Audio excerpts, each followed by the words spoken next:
नमस्कार, श्री महाकाल लोक टीवी में आपका स्वागत है। आपके साथ मैं हूं आरती गहलोत। आज हमारे साथ स्टूडियो में मौजूद है महिदपुर से विधानसभा चुनाव के उम्मीदवार भीम आर्मी के राजेश वर्षी जी। राजेश जी, बहुत बहुत स्वागत है आपका हमारे स्टूडियो में। धन्यवाद आरती जी। सबसे पहले मैं श्री महाकाल लोक चैनल का टीवी का बहुत बहुत धन्यवाद देना चाहता हूँ कि आपने मुझे यहाँ पर बुलाया। आपका बहुत बहुत धन्यवाद। राजेश जी, आप बताइए भीम आर्मी का मुख्य उद्देश्य क्या है और विधानसभा चुनाव में अपने भीम आर्मी क्यों आजमाना चाहती है? देखिए, भीम आर्मी का मुख्य उद्देश्य तो यह है कि लोगों तक फंडामेंटल राइट्स पहुँचे और देश के अंदर जातीय उत्पीड़न बहुत ज़्यादा चरम सीमा पर है। तो जहाँ भी जातीय उत्पीड़न होता है वहाँ पर भीम आर्मी जाती है और इस प्रकार से देश के अंदर भीम आर्मी काम कर रही है। जब बड़े भाई चंद्रशेखर आजाद जी को लगा कि जिनका दल नहीं होता उनकी किसी समस्या का हल नहीं होता, तो इसलिए उन्होंने फिर भीम आर्मी को आजाद समाज पार्टी बनाकर देश के अंदर चुनाव मैदान में उतारा है और मध्य प्रदेश में होने वाले 2023 के चुनाव में आजाद समाज पार्टी चुनाव मैदान में उतरी है। राजेश जी, आप बताइए कि भीम आर्मी की स्थापना कब हुई है? भीम आर्मी की स्थापना 2015 में उत्तर प्रदेश के पश्चिमी उत्तर प्रदेश सहारनपुर जिले से हुई है, जहां जातीय उत्पीड़न बहुत ज़्यादा था, तो जो बर्दाश्त से बाहर था, तो फिर भीम आर्मी की स्थापना हुई। जी, आप कब जुड़े हैं पार्टी से? मैं 2017 से। जी राजेश जी, अगला सवाल मेरा आपसे ये है कि पार्टी का मानना है और पार्टियां कहती है, पब्लिक भी मानती है ऐसा, कि भीम आर्मी धर्म से दूर है। इसको लेकर आपका क्या कहना है? देखिए, हम संविधान के देश में रहते हैं, धर्म राष्ट्र में रहते हैं जी। हम चाहे किसी भी धर्म को माने, इसका अधिकार हमें देश का संविधान देता है जी। जो लोग भीम आर्मी से डर रहे हैं, जिनकी कुर्सी जाने का खतरा है, वो लोग भीम आर्मी को बदनाम करने का काम कर रहे हैं। भीम आर्मी किसी धर्म किसी जाति को लेकर नहीं चलती है। देश के अंदर हर व्यक्ति को संवैधानिक अधिकार है वो किसी भी धर्म किसी भी जाति को माने, लेकिन जिन लोगों की कुर्सी खतरा है वो भीम आर्मी को बदनाम करने का काम करते हैं जी। राजेश जी, आप ये बताइए कि विधानसभा चुनाव में अभी जो महिदपुर में विधायक हैं बीजेपी के, वो बाहुबली माने जाते हैं, तो इस चुनाव को लेकर के आपकी क्या तैयारियां हैं इसमें?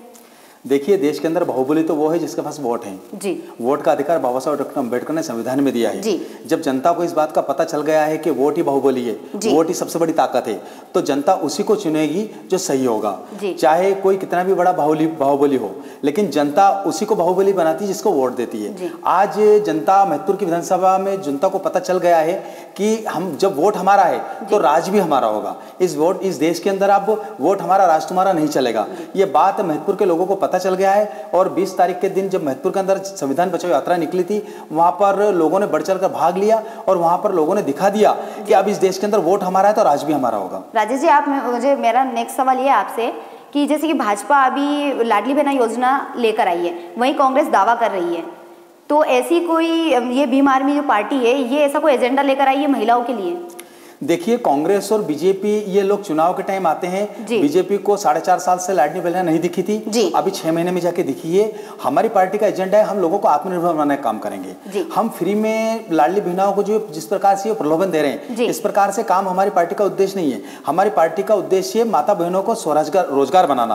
तो किस प्रकार का रोजगार लेकर आएंगे आप? हम गृह उद्योग लाएंगे गाँव में जी। हम जैसे जो माता बहनें 1000 रुपए फ्री में जो देने का ये लोग काम कर रहे हैं, ये काम हम नहीं करेंगे। हर गाँव के अंदर 100 से 200 लोग महिलाएं मजदूर होती है, हम उनके लिए गांव-गांव में गृह उद्योग खुलवाएंगे, क्योंकि सुई से लगा के एरोप्लेन तक देश के अंदर बनता है। युवाओं के लिए आप कुछ योजनाएं लेकर आए हैं? युवाओं के लिए रोजगार के अवसर मिलेंगे। युवाओं को कई प्रकार के नए-नए रोजगार आएंगे, नए-नए उद्योग वगैरह स्थापित होंगे। जब हमारी पार्टी सत्ता में आएगी तो हम सारे युवाओं को रोजगार देंगे, क्योंकि अभी तक जितनी पार्टी यहाँ पर काम कर रही है उन्होंने युवाओं के लिए कोई काम नहीं किया। लड़के 12वीं पास होने के बाद बेरोजगार हो जाते हैं, उनको कोई बैंक लोन नहीं देती। सरकार के चौसले रहते हैं कि बैंक उद्योग विभाग से लोन मंजूर कराती है, लेकिन बैंक कोई लोन नहीं देती है। तो ये चीज उन्हें रोजगार से जोड़ने का काम आजाद समाज पार्टी भीम आर्मी करेगी। दलितों को जो आरक्षण मिल रहा है, आपको नहीं लगता है कि आर्थिक रूप से आरक्षण मिलना चाहिए?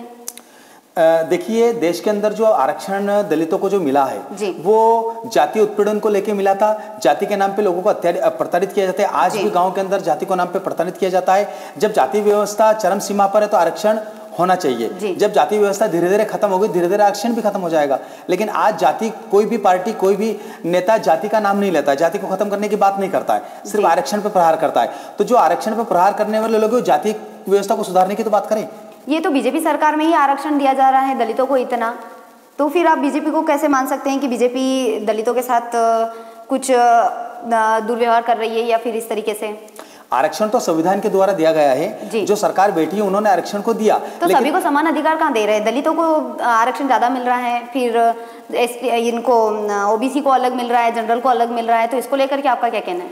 देखिए, देश के अंदर SC ST OBC टोटल मिला के 49% आरक्षण है, जो 51% बचा उस पर जनरल लोग ही तो बैठे हैं जी। लेकिन जैसे तैयारी, अब बहुत सारे युवा हैं, जनरल वाले हैं, तो वो भी कर रहे हैं, तो उनको इसका कोई फायदा नहीं मिलता है। आरक्षण को लेकर के वो पिछड़े हुए हैं, चाहे कितनी भी तैयारी कर ले। इसको लेकर आपका क्या कहना है, या फिर आपकी पार्टी किस प्रकार से इसमें कुछ संशोधन करेगी?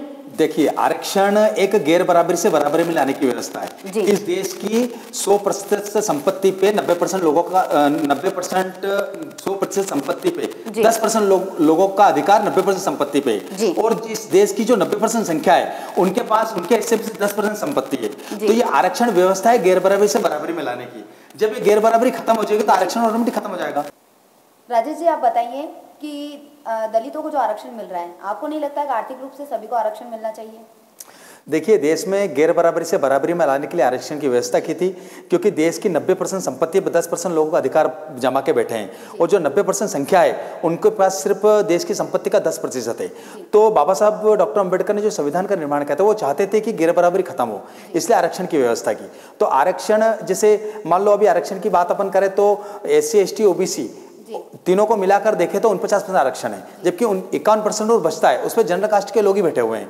तो आरक्षण गैर बराबरी से बराबरी में लाने की व्यवस्था है। लेकिन ये तो कहीं ना कहीं जनरल और ओबीसी और अदर के साथ तो नाइंसाफी हो रही है ना आरक्षण, क्योंकि उनको ज्यादा आरक्षण मिल रहा है, और तैयारी ये भी करते हैं युवा और ये सारे लोग लगातार तैयारी में लगे रहते हैं, लेकिन उनको कहीं ना कहीं नुकसान हो रहा है इन चीज़ों से लेकर के। देखिए, इस देश के अंदर जितनी इसकी संख्या भारी उसकी उतनी हिस्सेदारी होना चाहिए। जब एक बहुत बड़ा वर्ग संख्या में ज़्यादा है और उनके पास अधिकार कम है तो आरक्षण की व्यवस्था इसलिए की गई है, क्योंकि उनको जितनी संख्या ज़्यादा है इतनी उनकी हिस्सेदारी मिलना चाहिए। यदि आपको जनता समर्थन करती है और आपको अवसर देती है तो शहर के विकास के लिए और जनता के लिए आपकी क्या योजनाएं रहेगी? हम सबसे पहले बेरोजगारों को रोजगार पे लगाने का काम करेंगे, अच्छी शिक्षा की व्यवस्था करेंगे, नारी सशक्तिकरण की व्यवस्था करेंगे, सुरक्षा के कड़े कानून बनाएंगे, क्योंकि आज ज़्यादातर महिलाओं पे अत्याचार, अत्याचार थमने के नाम नहीं ले रहे हैं। तो ऐसे कड़े कानून बनाए जाएंगे कि कोई आरोपी अत्याचार करने से पहले 10 बार सोचेगा, क्योंकि आज भीम आर्मी के बारे में एक चलन बन गया है कि 100 डालनी पहुंचती वहाँ पे भीम आर्मी पहुंच जाती है।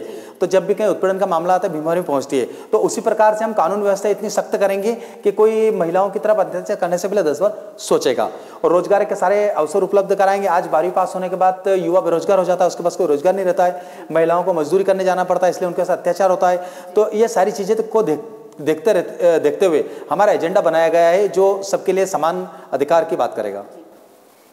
तो ये थे महिदपुर से विधानसभा चुनाव के उम्मीदवार राजेश वर्षी जी। ऐसे ही कई शख्सियत से हम आपको रूबरू कराते रहे। तब तक आप बने रहे श्री महाकाल लोक टीवी के साथ। नमस्कार।